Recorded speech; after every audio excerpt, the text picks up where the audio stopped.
Bond. Basileus. Oh, okay. Basileus, Basileos, Basilei, Epsilon Iota, Basilei. Is it just coincidence that all the examples you've given us end in epsilon for the stem part?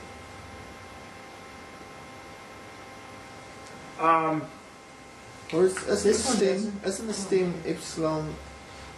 Yes. Epsilon? I am not sure. There may be some others. These are just the ones that I found, the easiest ones to find when I was looking in the list. Because it looks like the nominative is actually epsilon sigma, not sigma on its own. Oh no, then it goes to Epsilon, upsilon, sigma.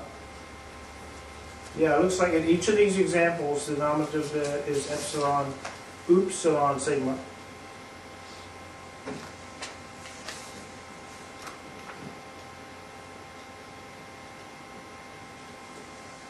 So this may be the only pattern that it follows.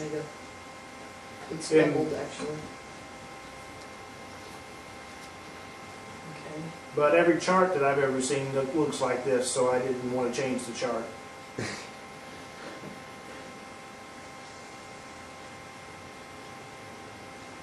Where the nominative ends in a sigma, and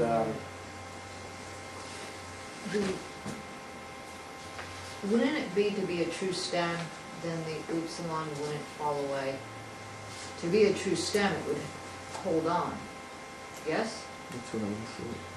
But see, it doesn't. It falls away in the genitive. Oh no, I mean, yeah, that's why I would think that yes, the upsilon is part of the nominative ending as opposed to... Yeah, as part of the... But then it could just be like the other masculine thing, and it just be an exception, and you just look at the genitive anyway. I think the two vowels join together to make a new sound. So, because when you take off the got the U. sigma, you've got a vowel, and then you're adding. Yeah.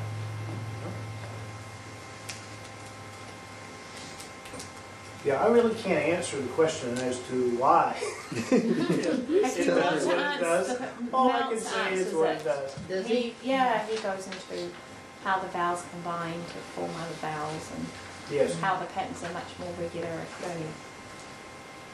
only knew what they do, the vowels. So seamounts, or rules of contraction. Let's take a look at some examples at the bottom of the page there. Basileus, we already know. Archierus is also a very common word. It's a word for high priest or chief priest.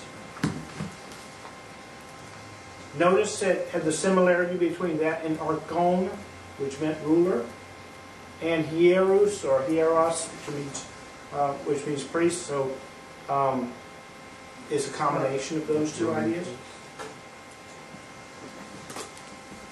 Grammatus, I like that word. That's the word for scribe. Grammar. Yeah.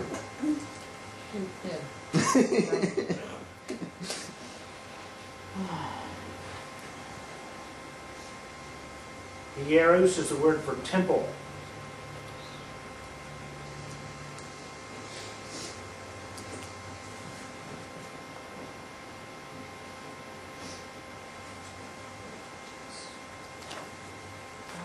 Ganus is the word for parent.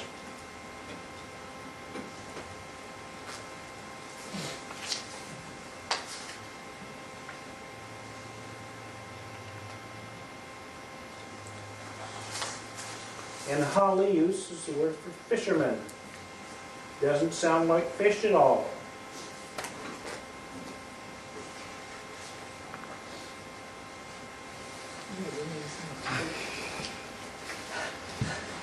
Okay. We're going to be here for a little bit. We'll be here for more than a week. It's okay, Taylor. 3 weeks. We're not going to get as far as the feminine paradigms. I'd like to just close with I'll just walk you through this exercise on page 18. I'll introduce to you a verb. The only verb I'm expecting you to know at this point. The verb "ipen" means he spoke. "Ipon" is the plural. They spoke.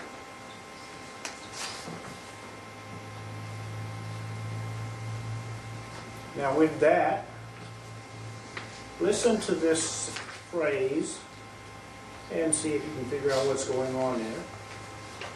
Hasoter ipen tois martusen. The Savior spoke to the disciples? Witness. Oh, Martus, sorry. To the witnesses, yes. I saw Yeah. the mem and just, yes, my mind just... too. Yeah, the Savior spoke to the witnesses.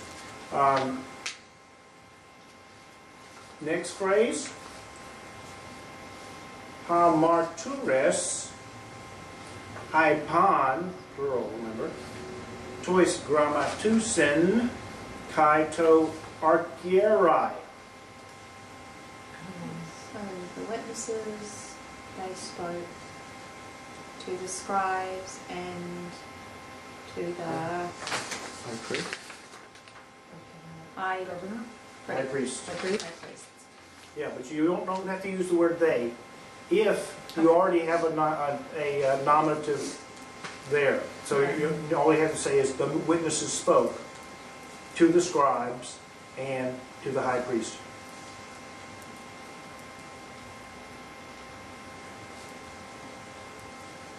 If there were no other nominative and you just had ipon, then you would say they spoke.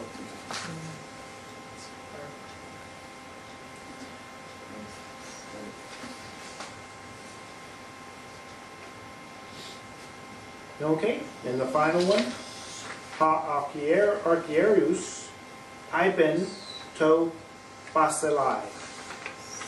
So the high priest spoke to the king. Right.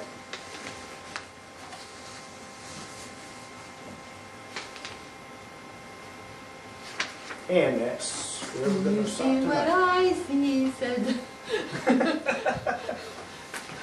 Yay, we have a verb. Our first verb.